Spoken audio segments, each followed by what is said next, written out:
Et salut, c'est Robin pour un tout nouvel épisode du podcast. Si tu cherches des conseils pratiques que tu peux suivre au quotidien, tu es au bon endroit. On parle organisation, motivation, habitude et plein d'autres sujets intéressants. Le mot d'ordre, tu commences à le connaître, tout ça dans la bonne humeur et sans te mettre la pression. Aujourd'hui, le sujet du jour, c'est la concentration ou comment être plus concentré lorsque tu travailles, lorsque tu avances sur des projets, comment devenir imperturbable.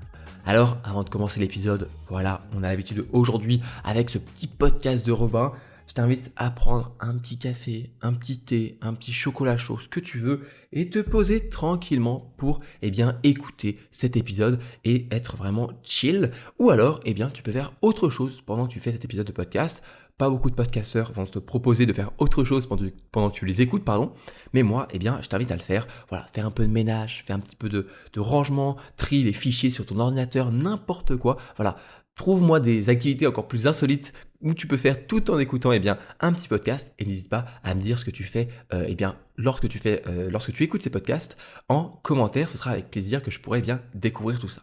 Alors aujourd'hui, je te parle de concentration. C'est pas forcément un sujet que j'aborde énormément et pourtant c'est un sujet qui est assez important lorsqu'on parle de productivité personnelle, d'être plus efficace. On sait que la concentration, ça joue un rôle très important. Je me rappelle très bien même lorsque j'avais des partiels. Voilà, un exemple très concret, être plus concentré, c'est directement lié à avoir une meilleure note parce qu'on arrive à être plus efficace pendant qu'on travaille, donc on arrive à répondre à plus de questions avant la fin de l'exercice, avant la fin de l'examen.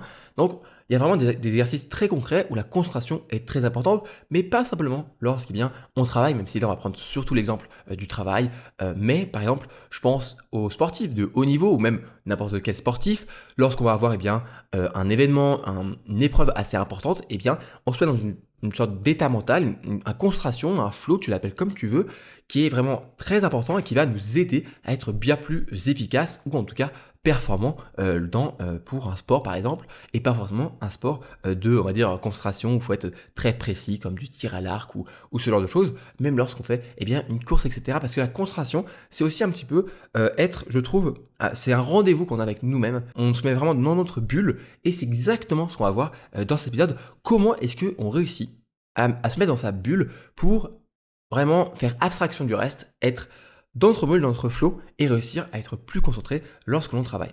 Alors déjà la première chose que je t'invite à faire aujourd'hui, ce qu'on va parler dans la concentration, c'est surtout comment se créer des barrières anti-distraction pour vraiment mettre un sorte de mur, une paroi étanche entre nous et le reste du monde pour réussir à être bien plus concentré. Tu sais, c'est un petit peu l'effet qu'on a dans les films souvent quand on veut imager un personnage qui est concentré sur une action. Peut-être parfois c'est presque en slow motion, parfois on a vraiment des ralentis. Et tu sais, c'est un petit peu comme si tout le monde autour de nous est un petit peu sourd. Le son est un petit peu déformé, un petit peu distordu.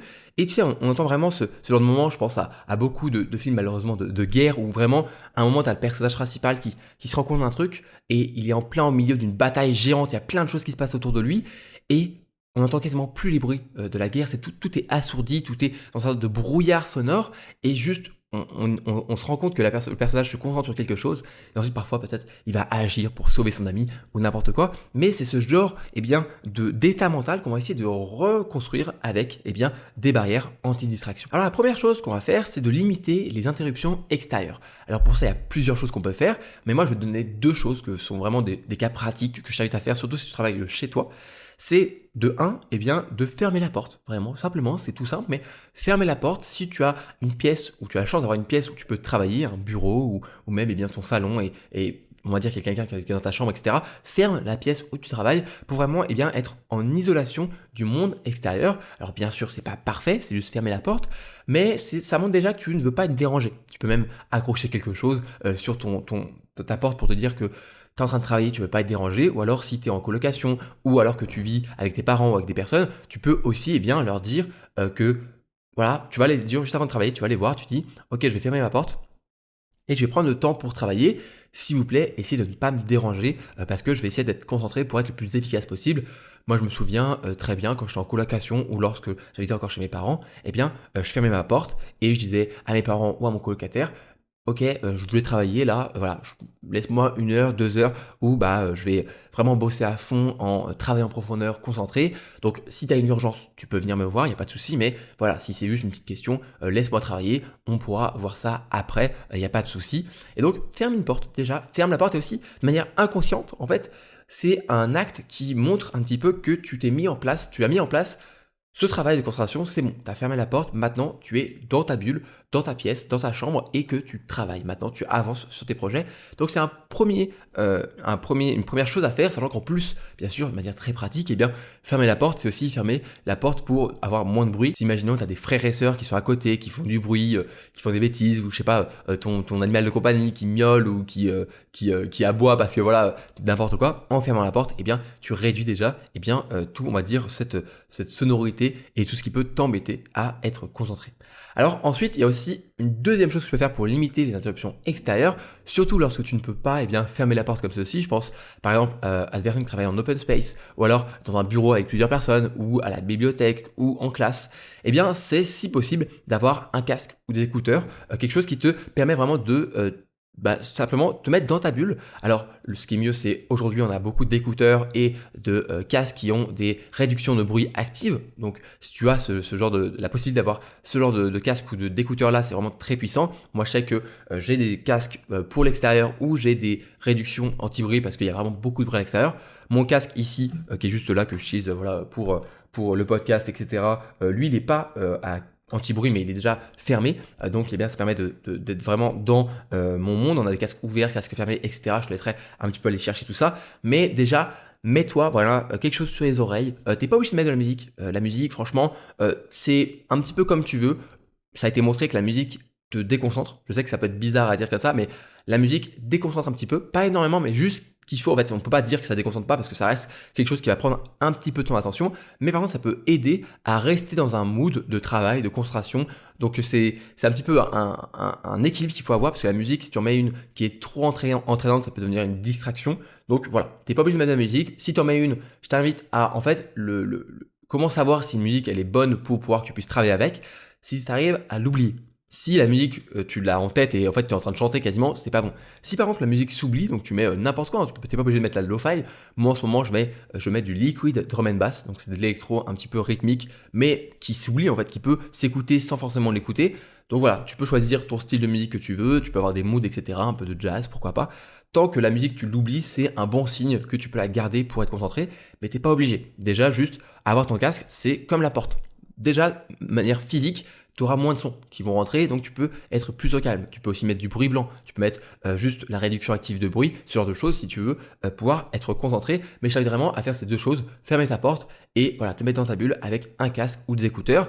Je sais qu'il y en a qui sont pas moi je suis pas du genre à vouloir mettre des écouteurs tout le temps. J'aime bien parfois aussi écouter la vie qui m'entoure et du coup quand par exemple je me balade et je marche, je t'invite aussi à essayer de le faire sans écouteurs, mais lorsqu'on veut travailler, je t'invite vraiment plutôt à fermer les oreilles, on va dire, et bien te mettre dans ta bulle. Deuxième chose à faire pour réussir à être, on va dire, plus imperturbable et rester vraiment concentré, c'est de dire adieu et se débarrasser des pensées parasites. Alors une pensée parasite, c'est quoi? C'est tu es en train de travailler, par exemple tu révises un examen important, ou alors tu es en train de bosser sur un sujet, un planning, ou je sais pas quoi, une réunion que tu as préparée, et d'un seul coup, oh mince, putain, c'est vrai, il faut que je m'occupe de mon chat, il faut que j'achète des croquettes. C'est tout bête, tu vois. Mais c'est une pensée parasite qui va rester là, qui est comme une idée qui va rester dans ton esprit et qui va s'insinuer au fond de ton esprit jusqu'à, en fait, complètement prendre sa place. Un petit peu comme si tu faisais rentrer quelque chose dans une pièce, et plus tu l'oublies, plus tu essayes de le mettre de côté, plus il grossit, jusqu'à que tu finisses complètement écrasé dans ta pièce parce qu'il n'y a plus de place. Eh bien, cette pensée parasite, il faut s'en débarrasser. Et comment tu fais ça? C'est super simple. Il faut juste que tu aies un post-it ou une application sur ton téléphone, par exemple, pour écrire. Dès que tu as la pensée, tu l'écris. Alors moi, je t'invite plutôt à le faire sur du papier parce que le problème, si tu le fais sur ton téléphone avec une application, c'est que tu peux être tenté parce que il faut savoir que ton téléphone, c'est très bien lorsque tu es en train de travailler parce que tu n'es pas allumé à une heure de la journée où il a l'habitude, il sait, ton téléphone, que tu es plutôt du genre à travailler à cette heure-là. Donc si tu prends ton téléphone à cette heure-là, il sait aussi que c'est le moment parfait pour t'envoyer une notification. Donc c'est aussi le moment où tu vas sûrement recevoir une notification pour traîner sur Instagram, TikTok, ce que tu veux. Et c'est vraiment fait exprès, hein. C'est malheureusement comme ça, hein. Les algorithmes sont assez puissants et pour être ingénieur dans l'informatique, etc., je sais que ça peut être très puissant. Mais il faut se dire que voilà, Le téléphone, pourquoi pas, si tu l'as en ne pas déranger et que tu te fais pas prendre par des notifications, tu peux, cette pensée parasite, l'écrire dessus, sur ce que tu veux, Note, Notion, n'importe quelle application, tu l'écris, tu peux même l'envoyer en message à toi-même ou à ton compagnon ou ta compagne, ça marche aussi. Juste, voilà, t'envoies la pensée parasite pour t'en débarrasser et pour te dire, ok, j'ai plus à y penser, donc elle va complètement disparaître de ton esprit, elle va plus être dans la pièce à grossir, et tu pourrais revenir après ta session de travail et ça sera très bien. Donc voilà, fais attention.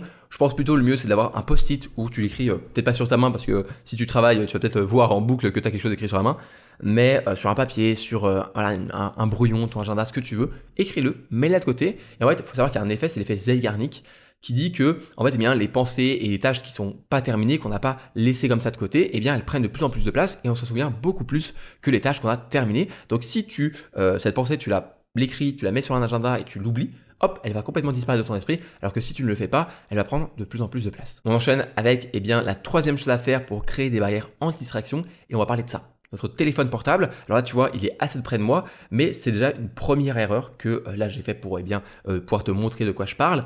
Mais la première chose que je t'invite à faire lorsque tu travailles, c'est d'avoir ton téléphone plutôt dans un tiroir si tu peux, ou alors le mieux c'est dans une autre pièce. Je sais que c'est quelque chose qu'on entend souvent, un conseil, mais ça fonctionne vraiment très bien. Moi ce que je fais par exemple, lorsque j'ai quand même besoin d'avoir mon téléphone pas très loin pour pouvoir travailler, déjà soit je le mets face contre le bureau pour être sûr de ne pas voir la notification, pas voir l'écran et que j'essaye de l'oublier un peu comme la musique, mais sinon ce que je fais c'est que je le mets sous mon bureau. Donc moi j'ai mon ordinateur qui est juste ici, qui est sous le bureau, et donc je peux le poser dessus, voilà, ça fait pas grand chose, et juste le fait de pas le voir, c'est bête, hein, mais tu vas complètement l'oublier, et ton cerveau ne va pas y penser. S'il est sur ton bureau, tu as le danger que ton cerveau te dise, attends, j'ai peut-être une notification, j'ai peut-être un mail, j'ai peut-être reçu quelque chose, ou alors juste simplement, tu sais le moment où tu es sur ton ordinateur, tu es à deux doigts, tu es en train de réfléchir, tu as deux doigts de sortir la bonne solution, de répondre à la bonne question, d'écrire la première phrase de ta dissertation, ce que tu veux, et juste avant d'écrire, tu prends ton téléphone. Et je suis un des premiers à faire ça, hein, malheureusement, et c'est pour ça que moi aussi, à chaque fois que je vois mon téléphone sur mon bureau, je me dis, attends, ne fais pas cette erreur, soit je le mets dans une autre pièce, soit je le mets sous mon bureau, je le cache quelque part, et vraiment, le fait de faire simplement ça, tu l'oublies complètement. Ensuite, deuxième chose, c'est d'activer le mode ne pas déranger. Je sais qu'il y en a qui aiment bien les notifications, savoir, etc. Moi, je n'en peux plus. Voilà, moi, j'avoue, je suis un petit peu maintenant un peu sensible à ça et je ne veux plus de notifications, même pas de mode vibreur. Vraiment, je suis en ne pas déranger tout le temps. La seule chose que j'ai fait, c'est que mes contacts peuvent m'appeler. Voilà, donc j'ai mis que les contacts peuvent m'appeler. Donc si, imaginons vraiment, j'ai mes parents, quelqu'un de ma famille, un proche, etc. qui veut m'appeler, je recevrai la sonnerie. Mais pour les messages de spam ou tout ça, j'ai pas de sonnerie. Et ensuite, tu peux modifier certaines choses. Par exemple, si la personne rappelle plusieurs fois dans les 15 minutes, donc imaginons c'est un appel important, je sais pas, un livreur ou n'importe quoi, ou ton école, ou je sais pas, quelqu'un qui t'a pas dans les contacts, tu peux aussi comme ça paramétrer tout ça. Donc je t'invite à aller voir tout ça. Mais vraiment, le mode ne pas déranger, pour moi, c'est game changer, donc c'est vraiment un changement radical qui m'aide beaucoup. Et quand je vois ma soeur par exemple, ou même mes parents qui ont leur notif qui s'active et t'entends ding ding ding, oh là là là là, vraiment, moi je peux pas. Je sais qu'il y en a, ça la dérange même plus parce qu'ils s'en rendent même pas compte. Mais en fait, lorsque tu arrêtes de ne pas déranger, tu vois, mon téléphone il est là et pourtant je reçois parfois des notifications, il n'y a pas de message, il n'y a pas de bruit, rien. Et ce qui fait que déjà, je vais moins y penser. Bien sûr, c'est encore mieux de le mettre, de le cacher, de le mettre dans mon tiroir, de ne pas le mettre dans la même pièce pour être sûr de l'oublier. Mais en tout cas, j'ai pas de notif. Et ce que je t'invite aussi à faire, c'est de supprimer les notifications qui sont non humaines. Alors, je m'explique rapidement. En fait, ton téléphone, tu vas avoir une notification d'un pote qui va t'envoyer un message. Ça, c'est une notif que tu veux recevoir. Parce que sinon, comment tu veux savoir qu'il t'a envoyé un message et comment tu veux lui répondre? Même si on pourrait encore une fois débattre sur est-ce qu'il faut répondre tout de suite ou alors plutôt on se laisse un petit peu le temps de vivre aussi parce qu'on a pris malheureusement l'habitude de répondre un peu trop vite. Mais ça, c'est un autre débat. En tout cas, cette notification de message, tu as envie de l'avoir. Donc tout ça, tu vas les activer dans les paramètres, tu vas laisser les messages et les notifications qui sont humaines. Mais par contre, Instagram qui te dit « Oh, est-ce que tu as vu la dernière musique tendance ?» Ou alors Google qui t'envoie « Bonjour, est-ce que vous avez vu la dernière actualité super importante ?» Ou alors TikTok qui dit « Waouh, cette nouvelle tendance est super incroyable !» Ou alors, je sais pas moi, Amazon qui te dit « Oui, waouh, il y a une promotion sur ce truc-là. Il faut vraiment que tu ailles jeter un œil. » Tout ça, c'est des notifications que vont utiliser les applications pour te choper un petit peu comme ça alors que tu es en pleine séance de concentration pour te choper et t'amener sur leur application et te faire regarder des pubs, etc. Ça, on connaît la suite, voilà. Mais Vraiment, ça sert à rien. Moi, ce qui me fait beaucoup rire, c'est TikTok. J'ai désactivé toutes les notifications, absolument toutes, parce qu'en plus, en tant que créateur, je reçois beaucoup de notifications, quelqu'un a aimé votre vidéo, etc. Et surtout, en fait, ce qui me fait beaucoup rire, c'est que lorsque je vais sur TikTok pour poster une vidéo, par exemple, eh bien, j'ai vraiment la première chose qui apparaît, c'est TikTok qui me dit est-ce que vous voulez activer les notifications? Est-ce que vous voulez activer les notifications? Ils veulent les activer. Ils veulent les activer parce que c'est leur seul moyen de te déconcentrer et de te ramener sur leur application.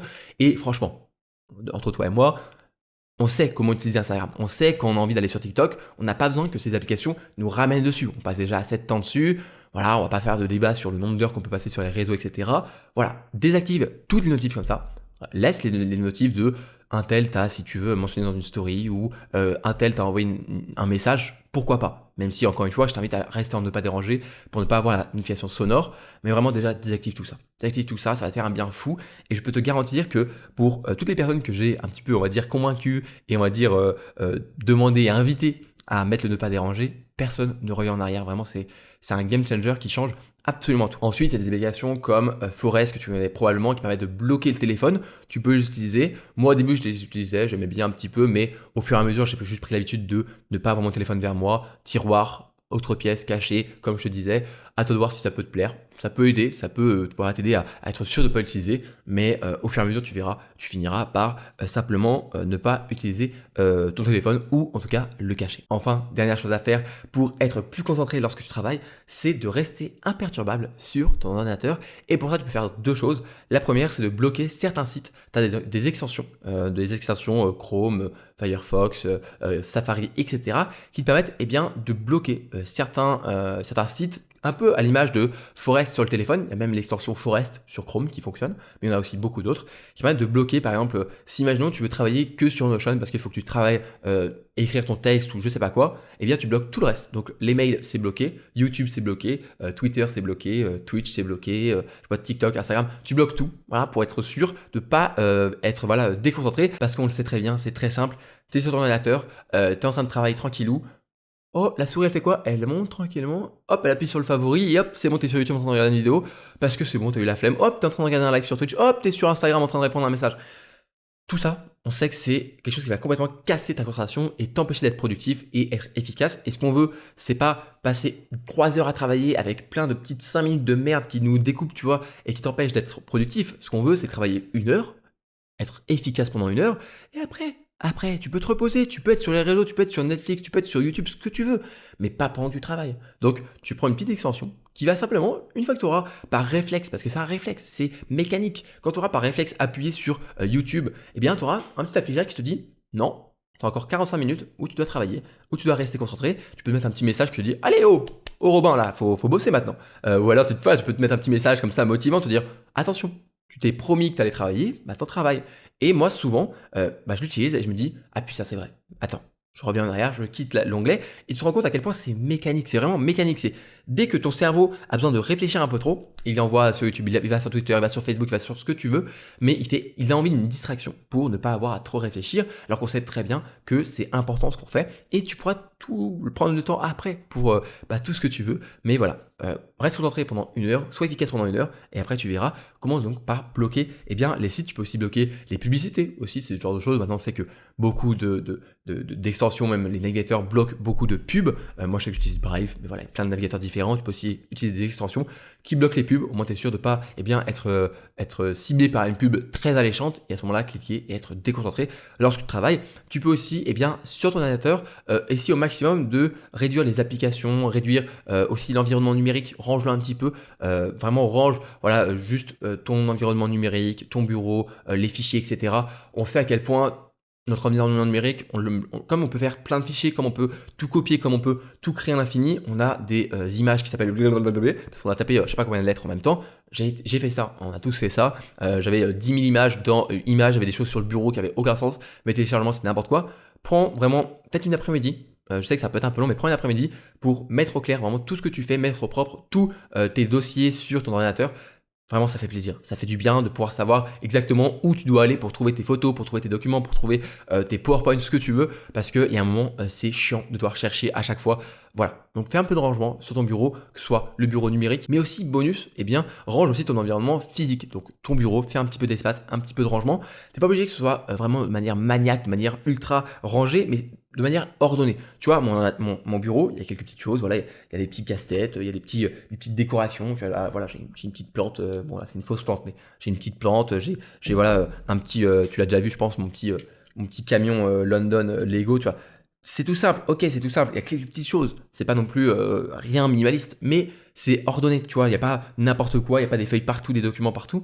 Fais un peu de rangement sur ton environnement physique et tu verras, tu auras peut-être plus de facilité à être concentré parce que tu n'auras pas ton regard en fait qui va vaciller et aller regarder en fait à des endroits. En fait, c'est ça le problème. Avoir un environnement qui est en bordel, c'est que tu peux travailler en bordel, tu vois, on parle souvent du bureau de Einstein qui était un gros bordel, parce que lui disait que vraiment un bureau en bordel c'était l'image d'un bureau, d'un esprit pardon, qui réfléchit, et il disait qu'une personne qui a un bureau vide, on n'imagine pas son esprit. Mais bon, franchement, on peut avoir un entre-deux, t'es pas obligé que ce soit le bordel comme Einstein, mais tu peux au moins que ce soit ordonné, tu vois, voilà, les choses sont à sa place, à leur place, pardon, parce que si t'as pas des choses qui sont à leur place, tu vas être comme ça en train de réfléchir, et encore une fois, ton cerveau va tout faire pour ne pas réfléchir, pour ne pas avoir à travailler. C'est normal. Il veut s'économiser, ton cerveau. C'est un réflexe de survie. Et donc, eh bien, il va regarder un petit peu sur ton bureau, et s'il voit qu'il y a un stylo là-bas qui est un peu en bordel, qu'est-ce qu'il fait là, tu vois? Eh bien, tu vas prendre le stylo, de manière inconsciente, mais tu vas le prendre, tu vas le ranger, tu vas faire autre chose, tu vas le prendre dans tes mains, faire n'importe quoi. Et en fait, tout ça, ça te déconcentre. Donc, fais un peu de rangement et tu seras vraiment récompensé en concentration et en efficacité. On arrive à la fin de cet épisode de podcast. Si le podcast te plaît, n'hésite pas à t'abonner, que ce soit sur les plateformes d'écoute ou sur YouTube, ou même, je dirais, les deux. Si tu m'écoutes sur Spotify ou YouTube, tu peux mettre bien un petit commentaire de ce que tu as pensé de l'épisode. Je suis ravi de pouvoir discuter, savoir voilà ce que vous avez pensé de l'épisode à chaque fois. Merci. Si tu m'écoutes sur Apple Podcast ou Spotify, eh bien, je t'invite à mettre 5 étoiles. Alors là, je fais une petite explication parce que ma maman, elle m'écoutait et elle savait pas comment mettre 5 étoiles sur Spotify. Alors sur Apple Podcast, il faut juste aller en bas, vous avez l'avis, vous pouvez même rédiger un avis. Sur Spotify, c'est mettre 5 étoiles sur l'émission. Donc sur le podcast de Robin, vous allez sur le podcast, donc sur l'épisode, vous cliquez et vous allez regarder l'émission. Et là, vous allez voir les étoiles, voilà les notes. Et vous pouvez cliquer sur les notes pour mettre à votre tour, eh bien, une note à l'émission. Merci beaucoup à toutes les personnes qui font la petite manipulation, qui prendront 5 petites secondes pour mettre 5 étoiles. Ça m'aide beaucoup et ça permet de soutenir, eh bien, mon travail. Merci encore. Enfin, si tu veux aller plus loin, je sais qu'il y en a beaucoup d'entre vous qui le sont quand même déjà inscrits, mais tu peux t'inscrire, eh bien, à ma newsletter que j'envoie chaque dimanche. Voilà, un mail écrit le jour même, plein de bons conseils, des good vibes, des méthodes, de l'inspiration, des petites photos, des petites insights, on va dire, et des petites annonces un peu, eh bien, en avance. Ça se passe sur mon site robintunnel.com. C'est tout pour cette semaine. Je te dis à vendredi prochain pour un nouvel épisode du podcast. D'ici là, prends soin de toi, prends soin de tes proches. Je te fais des bisous. C'était Robin. Salut!